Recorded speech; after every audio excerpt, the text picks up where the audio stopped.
En cálculo diferencial obtener el valor de una derivada es sencillo. Sin embargo, en ocasiones no vamos a tener una función como para poder llegar al resultado. Para ello, si nos fijamos en la definición de derivada, en la parte de límite cuando h tiende a 0, de f de x más h menos f de x entre h, y nos enfocamos únicamente en el valor de h, nos vamos a dar cuenta de que si nosotros hacemos a h tan pequeña como queramos, podemos obtener valores para la derivada. Por ejemplo, si tomamos la función exponencial y tomamos tres valores distintos de h, por ejemplo 0.1, 0.01 y 0.001, nos vamos a dar cuenta que el valor que se obtiene de la derivada es cada vez más cercano al valor real. Empezamos únicamente teniendo el entero en los mismos número de valores, luego nos pasamos a tener una décima exactamente igual que el valor real y posteriormente tenemos dos decimales iguales al valor real. Esto, si lo quisiéramos ver de forma gráfica, lo que podemos ver es, está la función de la gráfica exponencial en rojo y colocamos dos puntos, que serían los puntos en azul. Estos dos puntos, si nosotros nos acercamos, corresponderían a tener el punto original a la izquierda x y el punto a la derecha como x más h. Si esa h la vamos haciendo cada vez más cercana, nos vamos a dar cuenta que se pega al valor de x, y si unimos esos puntos con una línea recta, entonces esa línea recta va a dejar de tocar a la función en van lugares. Eso, comparado con la línea amarilla, que es la derivada real, nos vamos a dar cuenta que entre más cerca estamos, se sobreponen durante más tiempo ambas líneas. Pero esto va a ser bastante complicado. ¿Por qué? Bueno, porque vamos a necesitar hacer una gran cantidad de cálculos y si nos damos cuenta no obtenemos un valor tan preciso. Una opción alternativa sería, tomamos la gráfica de la función exponencial, tomamos tres puntos y hacemos que un polinomio, es decir, una ecuación algebraica sencilla, que únicamente dependa de x, pase por esos tres puntos. Al hacer que pase por esos tres puntos se va a comportar de forma parecida a la función original. Entonces, la derivada de este polinomio y la derivada de la función deben de ser, en teoría, bastante parecidas. Por ejemplo, usando tres puntos para la función exponencial, nos damos cuenta de que ya coincide en un decimal, mientras que en el caso anterior no coincidía. Vamos a ver esta comparación más de cerca. Si utilizamos la definición de límite para calcular y utilizamos el polinomio para calcular, nos vamos a dar cuenta que desde el primer valor, es decir, h igual a 0.1, ya tenemos diferencias. ¿Por qué? Porque mientras que la definición de derivada no nos provee un valor cercano al valor real, difiere en el primer decimal, el polinomio ya nos da un valor más cercano. Esta diferencia se vuelve mucho más grande cuando tomamos h más pequeñas. Por ejemplo, para la definición de la derivada únicamente tenemos dos decimales correctos. En cambio, para el polinomio ya tenemos cuatro decimales correctos. Estamos duplicando la precisión prácticamente.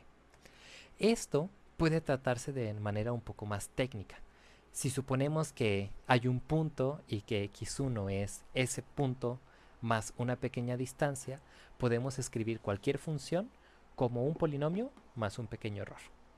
Este polinomio va a seguir lo que se le llama polinomio interpolante de Lagrange, que puede ser consultado en la mayoría de libros de análisis numérico. Y agregamos el error simplemente para poder acotar posteriormente nuestras predicciones. Si nosotros derivamos esta expresión, nos vamos a dar cuenta que hay dos términos que dependen de un valor que es psi x. Este valor psi x no lo podemos conocer, pero lo que sí podemos asegurar es que va a ser muy pequeño, puesto que el h que estamos tomando es verdaderamente pequeño. Y este psi x se va a encontrar entre x y x más h. Entonces realmente la diferencia que pueda tener no va a ser muy grande. Por lo que podemos eliminar esos términos que están marcados de rojo y simplemente quedarnos con la aproximación de la derivada, que coincide justamente con la definición que se tenía al inicio. Entonces, si utilizando dos puntos llegamos a algo válido, ¿qué sucederá si utilizamos n o n más 1? Bueno, si utilizamos n más 1 y recordamos la fórmula del polinomio interpolante, entonces vamos a obtener esta expresión. Esta expresión, ¿qué es lo que podemos hacer? Pues derivarla. Y al momento de derivarla, nos vamos a dar cuenta de que nuevamente hay términos que dependen de psi de x y términos que no dependen de psi de x. Agrupando estos términos que dependen de psi de x, tenemos la parte del polinomio interpolante, que es la parte izquierda, y la parte del error, que es la parte derecha. Si nos fijamos, existe ahí un valor L' de k. Estos valores L se les llaman coeficientes de Lagrange y pueden ser calculados utilizando esta fórmula. Entonces, si nosotros expandimos y derivamos la expresión, nos vamos a dar cuenta de que hay un patrón. Este patrón lo podemos generalizar hacia todos los diferentes L's, obteniendo estas expresiones. Estas expresiones van a poderse sustituir dentro de la fórmula de interpolación de Lagrange, y al sustituirlo dentro de la fórmula vamos a obtener esta expresión. Esta expresión lo que nos indica es que únicamente vamos a necesitar evaluar la función y multiplicarla por un valor. Este valor puede ser simplificado aplicando un cambio de variable. El cambio de variable va a ser el proporcionado en la esquina superior derecha. Cuando se aplica este cambio de variable, lo que nos damos cuenta es que estas expresiones pueden ser reducidas a únicamente esta expresión. Y simplificando y factorizando la expresión, nos damos cuenta de que no necesitamos más que de las evaluaciones de la función. Y esto simplifica bastante nuestro cálculo de derivadas. ¿Por qué? Porque únicamente necesitaremos saber cuánto vale la función en determinado punto y nos va a proporcionar el valor de la derivada. A esta fórmula le vamos a llamar fórmula de 3 puntos para f' de xj. Ahora bien, este proceso puede ser sustituido o puede ser realizado nuevamente aplicando dos cambios de variable distintos, los cuales se dejan al práctica para quienes nos están viendo y se les llaman respectivamente diferencias atrasadas y punto medio. Ahora bien, esto puede hacerse generalizado para más de 3 puntos. Supongamos 5 puntos.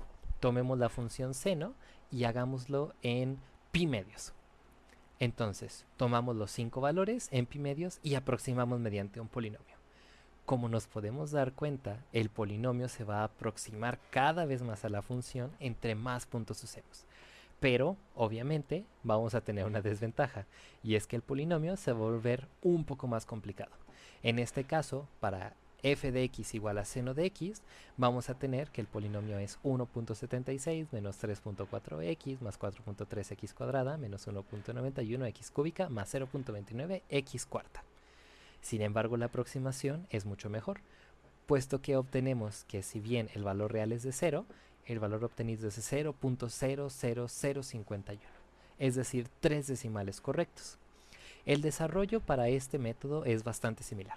Se tomarán un cambio de variable o una expresión de variables, en donde diremos que xj es x0, x1 es x0 más h, x2 es x0 más 2h, x3 es x0 más 3h y x4 es x0 más 4h.